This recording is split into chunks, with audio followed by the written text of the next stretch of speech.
Halo semua, kembali lagi bersama saya. Semoga dalam keadaan sehat. Pada video kita kali ini kita akan membahas tentang pedoman dan panduan. Sesuai dengan video saya yang sebelumnya, saya sudah janjikan bahwa akan membahas pedoman dan panduan. Nah, untuk kali ini kita akan membahas apa itu pedoman dan panduan yang ada di UKP, UKM, dan admin. Namun sebelumnya, jangan lupa di like, di subscribe, karena itu semuanya gratis. Oke. Baik, di sini saya akan menjelaskan proses pembuatan pedoman dan panduan yang ada di UKM, di UKP, dan admin, serta apa saja pedoman dan panduan di masing-masing upaya tersebut. Namun, terlebih dulu kita harus mengetahui bahwa sebelum kita membuat pedoman dan panduan, perlu kita buat yang namanya pedoman manual mutu. Juga pedoman manual mutu ini harus diketahui oleh seluruh staf, karena kenapa? Segala sesuatu yang dilaksanakan di fasilitas kesehatan harus diketahui oleh seluruh staf. Karena kenapa? Di manual mutu ini dibahas tentang bagaimana itu perencanaan, bagaimana itu pengadaan, bagaimana itu perekrutan pegawai baru, bagaimana itu tentang tinjauan manajemen, bagaimana itu tentang umpan balik, tertib administrasi yang sering kita kenal dengan namanya tata naskah dinas. Pedoman manual mutu sendiri terdiri dari 7 bab. Yang pertama, bab 1 pendahuluan, bab kedua sistem manajemen mutu dan sistem penyelenggaraan pelayanan, yang ketiga tanggung jawab manajemen, bab keempat tinjauan manajemen, bab kelima manajemen sumber daya, bab keenam penyelenggaraan pelayanan, dan bab ketujuh penutup. Jadi sebelum kita membuat pedoman dan panduan di masing-masing upaya, perlu dulu kita menetapkan yang namanya pedoman dan manual mutu. Jadi prosesnya terlebih dahulu ditetapkan atau dikeluarkan SK mengenai pedoman dan manual mutu, barulah kemudian kita membuat yang namanya pedoman manual mutu. Setelah SK pedoman dan manual mutu selesai, pedoman dan manual mutu juga sudah selesai, barulah masuk kita pembuatan pedoman dan panduan di masing-masing upaya. Namun tidak serta-merta pedoman dan panduan dibuat, harus dulu ditetapkan namanya SK penetapan pembuatan pedoman di masing-masing upaya. Barulah kita membuat pedoman dan panduan di masing-masing upaya. Nah, untuk pedoman itu sendiri terdiri dari 9 bab.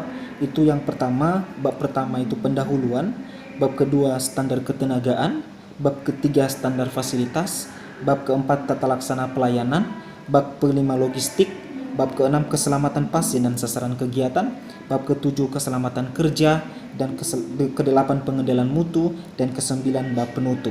Sedangkan panduan hanya terdiri dari 4 bab. Itu yang pertama, bab pertama itu definisi, bab kedua ruang lingkup, yang ketiga tata laksana, dan yang keempat dokumentasi. Nah, tadi prosesnya dibuat dulu SK penetapan pedoman, barulah kita membuat pedoman dan panduan di masing-masing upaya, baik itu di UKP, di UKM, dan admin. Di sini juga saya akan membacakan kepada kita semua apa saja pedoman dan panduan yang ada di UKM, di UKP, dan di admin. Untuk yang pertama, untuk di admin ada beberapa pedoman yang harus ada. Itu yang pertama, pedoman administrasi dan manajemen, yang kedua pedoman umum dan kepegawaian, yang ketiga pedoman pengelolaan keuangan, yang keempat pedoman sistem informasi puskesmas, dan yang kelima pedoman pengelolaan pemanfaatan barang milik daerah. Di sini juga ada beberapa contoh panduan yang ada di admin. Itu yang pertama, pengelolaan surat masuk dan surat keluar, pengendalian dokumen dan rekaman, yang ketiga panduan OKK-Karamini bulanan, panduan OKK-Karamini tribulanan, panduan pelaksanaan apel, panduan orientasi tenaga baru, panduan pengelolaan keuangan BOK, panduan pengelolaan retribusi umum, dan panduan pengintaian tapiker. Nah, ini yang saya baca barusan adalah hanya contohnya saja. Ini tidak menjadi patokan. Ini disesuaikan dengan lingkup kerja atau kegiatan yang ada di fasilitas kesehatan yang Bapak Ibu kerja sekarang. Juga ada beberapa panduan yang ada di UKM. Itu yang pertama, panduan penyelenggaraan promosi kesehatan, yang kedua panduan pelaksanaan posyandu, yang ketiga panduan desa siaga, yang keempat panduan identifikasi kebutuhan masyarakat, panduan kelas ibu hamil. Dan kan di UKP ada juga beberapa pedomannya. Itu yang pertama pedoman layanan klinis, yang kedua pedoman pendaftaran dan rekamedik, yang ketiga pedoman pelayanan pemeriksaan umum, pedoman pelayanan kesehatan anak dan imunisasi, pedoman pelayanan kesehatan gigi dan mulut, pedoman pelayanan kesehatan ibu dan KB, pedoman promosi kesehatan dan konseling gizi, pedoman pelayanan laboratorium, pedoman pelayanan kefarmasian, pedoman pelayanan tindakan gawat darurat, pedoman pelayanan rawat inap, dan pedoman pelayanan persalinan dan pasca persalinan. Di sini juga ada beberapa panduan yang ada di UKP. Ini yang saya bacakan nanti hanya beberapa contoh.